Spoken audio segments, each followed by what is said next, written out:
This affects everything, everything in the world. At this point, I took some questions.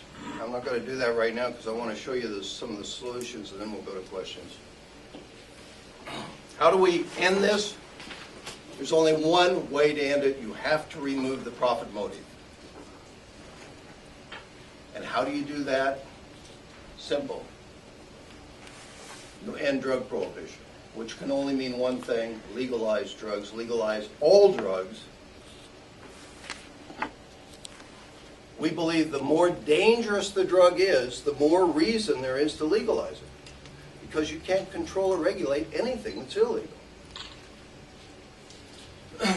Of course, this is the first question I get asked whenever I say this. Well, won't legalization cause everybody to use drugs? Could you say what is legalization for you? Sure, sure. And it's not decriminalization, by the way.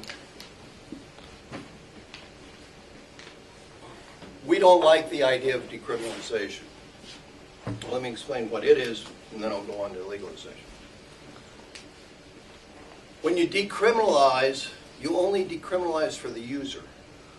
Everybody else in that chain is still a criminal. And since this whole thing is driven by the money, decriminalization gets you some very good things, which we'll talk about in the future. But what it doesn't get you is it doesn't get an end to the violence. You got to think about what happens when you prohibit a drug. Any drug, doesn't matter what it is. It could even be coffee. As a matter of fact, in Eastern Europe in 1550, possession of coffee was a capital offense. You lost your head for that. But whatever the drug is that we decide to prohibit, two things don't happen. It doesn't make the drug any better. It's still the same nasty drug. And it doesn't make less people use it. As a matter of fact, with our young people, with this idea of the fruit of the forbidden tree, it may make more people use it. Two things it does always, though, every time. The first thing is you prohibit the drug, it creates an underground market for that drug that's instantly filled with criminals. And now, the very fact that you prohibited it makes it dangerous to supply. You can get killed by other drug dealers, you can get killed by the cops, you can end up going to prison for life. This very danger creates an artificially inflated value for these drugs. A value that's so obscenely high that from where they're produced mainly in developing countries like Afghanistan or Colombia, and where they're sold in the US or Canada or Europe, those values can increase by more than 17,000%. Think of what an obscene profit motive that is. That's the reason we have all these young people involved in selling drugs in the United States. According to DEA, we have 900,000 teenagers selling drugs, mainly to other teenagers. And these aren't a bunch of horrible, terrible people. You know, a lot of the young folks that decide to sell drugs are just entrepreneurs who are very, very smart, who would have been a success no matter what job they decided to take on. But they decide to sell drugs because of this obscene profit motive. So we've created this thing where they want to do this.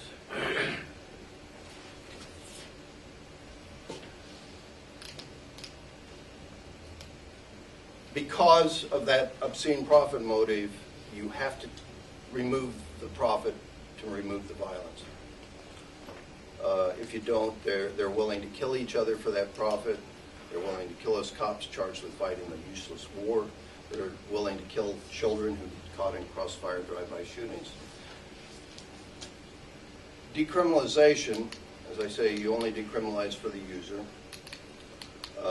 But that in itself does a lot of good. Certainly a lot better than what we have in the United States. But we want the whole picture here. We want to legalize all the drugs.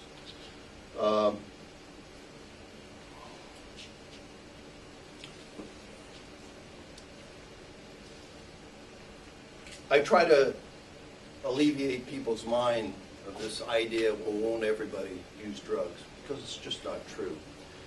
There was a national Zogby poll. It's one of our major polling companies in the United States. They did a poll a year ago last December where they asked one question nationally: if heroin and cocaine were made legal today, would you try it? Not use it regularly, would you even try it? Less than 0.6% said yes. Not exactly a groundswell in new drug users. But if we look around at other countries, we can see perfect examples of why this won't happen.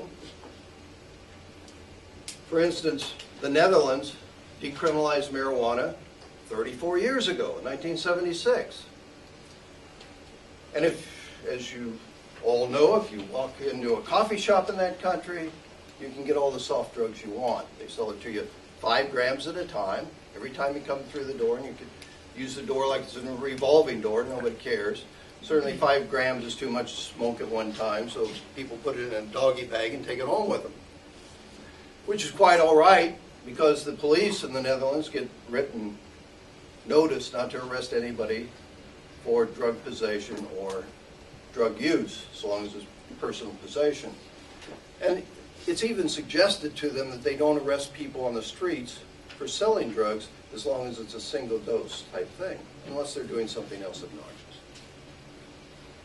Well, our administration, presidential administration, one of them, got the idea, here's a perfect example to show how terrible everything gets when you loosen up the drug laws. So they sent our scientists over there to do a study of the 10th graders in Holland and find out how many of those young kids are using or have ever used marijuana.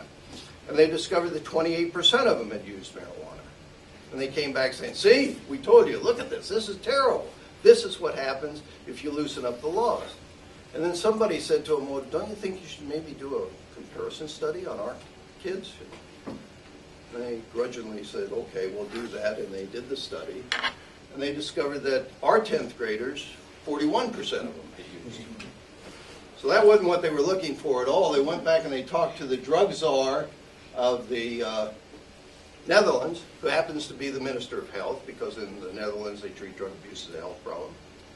And when they asked him, how could it be 28% of the 10th graders are using marijuana where it's virtually legal, and 41% are using it, I'm going backwards here, 41% were using it where we consider it the devil's own weed. And I think his answer to this was just priceless. He said, you know, I think what we've managed to do in Holland is we've managed to make pot boring. He said, you know, young people aren't likely to act out against authority figures by just doing something that's ho-hum, not a big deal. And he said, an adult in his country, and you have to be an adult to get this drug, but an adult in his country is 18 years old.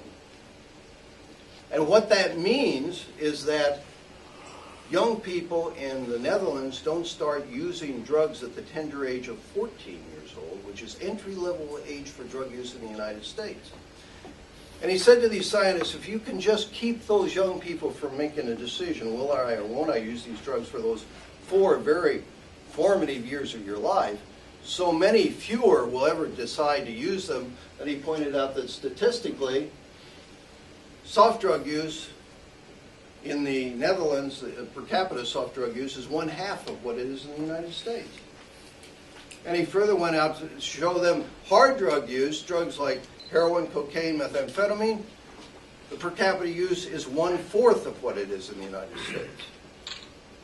And he said the reason that the hard drugs are so much less used is because young people who want to use the soft drugs go into a coffee shop where they want to sell them the soft drugs. They don't have to go to a criminal on the street who would rather get them hooked on heroin, cocaine, methamphetamine. The murder rate is 1/4 of what it is in the United States. So apparently these folks are doing something right. Let's talk about decriminalization. Many, many countries have decriminalized now some portion of drugs. And more are falling in line all the time, getting smart. Portugal decriminalized all drugs 8 years ago, July 1st of